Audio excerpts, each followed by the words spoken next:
Welcome to all in virtue physics classes. आज further हम बात करेंगे इंटरफेरेंस के बारे में। इसको हम फर्दर क्यों डिस्कस कर रहे हैं, क्योंकि यहाँ से 2 मार्क्स में क्यों क्वेश्चन आ जाता है जिसका डिस्कस हमने अभी तक नहीं किया है। तो आज के लेक्चर में हम उसी के बारे में पढ़ने वाले हैं। क्वेश्चन क्या है? क्वेश्चन देखो, right the condition for obtaining interference. Interference को ऑब्टेन करने के लिए क्या क्या कंडीशंस होती है आपको ये बताना है। तो एग्जाम में ये 2 मार्क्स में आता है, ठीक है।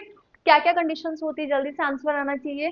इंटरफेरेंस का हम कंप्लीट स्टडी कर चुके हैं स्टूडेंट्स। अभी तक आपने वो लेक्चर्स अटेंड नहीं किए हैं तो चैनल के अंदर प्लेलिस्ट में जाना, ऑप्टिक्स के नेम से प्लेलिस्ट है, वहां पर आपको कंप्लीट लेक्चर मिल जाएंगे। इंटरफेरेंस कंप्लीट आपको चैप्टर मिल जाएगा। न्यूटन रिंग एक्सपेरिमेंट हमने स्टडी करा है, वहाँ पे माइकलसन इंटरफेरोमीटर हमने स्टडी कर लिया। वेव फ्रंट्स क्या होते हैं, हाइगन प्रिंसिपल क्या है, यंग्स डबल स्लिट एक्सपेरिमेंट क्या है, interference by the thin film हमने वहाँ पे पढ़ा है कि यदि आपका जो फिल्म है उसका थिकनेस पैरेलल है, पैरेलल शेप का है, या फिर जो आप थिन फिल्म लेकर चल रहे हो वो वेस्ट शेप का है। तो ओवरऑल ऑल द टॉपिक्स हमने वहां पे कवर करे हैं, ठीक है।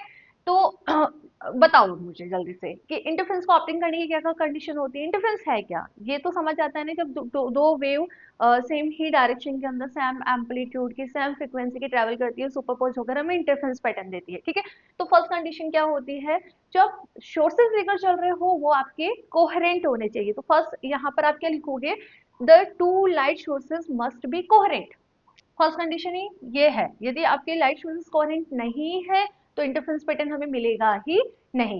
एंड द सेकंड कंडीशन क्या है, देखो, source should emit light of the same wavelength of the frequency and their initial phase should be remain constant।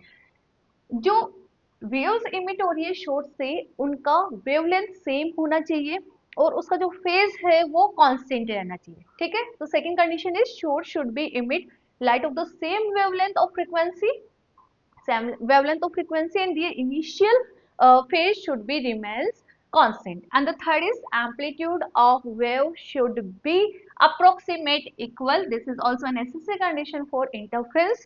And fourth की मैं बात करूँ तो the interfering wave generated by the Bohr should propagate almost in the same direction। ये जो दो wave travel होकर superpose होकर हमें हायर एम्पलीट्यूड की या फिर लोअर एम्पलीट्यूड की एक न्यू वेव देता है, ठीक है। और वहां से हमें इंटरफेरेंस पैटर्न फाइंड आउट होता है। तो इसकी जो कंडीशन क्या है, एक कंडीशन है कि जो दोनों शोर से वेव निकल रही है वो सेम डायरेक्शन के अंदर प्रोपोगेट हो, ठीक है। नेक्स्ट की बात करें तो the part difference between the wave should not be very large compare to the wavelength. And the next is if interfering wave are polarized, यदि आपका जो इंटरफेयरिंग वेव है वो पोलराइज्ड है, then the polarization state of the both wave should be same. यदि polarization wave आपकी polarized है तो दोनों का पोलराइजेशन स्टेट सेम होना चाहिए, ठीक है, for the interference pattern.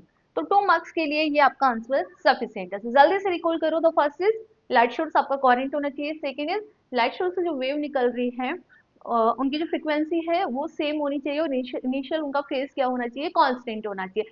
Third, approximate दोनों का एम्पलीट्यूड सेम होना चाहिए। एंड द फोर्थ की हम बात कर रहे थे तो दोनों सेम डायरेक्शन के अंदर प्रोपोगेट होनी चाहिए। फिफ्थ की हम बात करें, दोनों वेव के बीच में जो पार्ट डिफरेंस है वो बहुत कम होना चाहिए, ठीक है। एंड सिक्स की हम बात करें, जो वेव्स इससे निकल रही है यदि वो पोलराइज वेव है तो दोनों वेव्स का पोलराइजेशन स्टेट सेम होना चाहिए, ठीक है।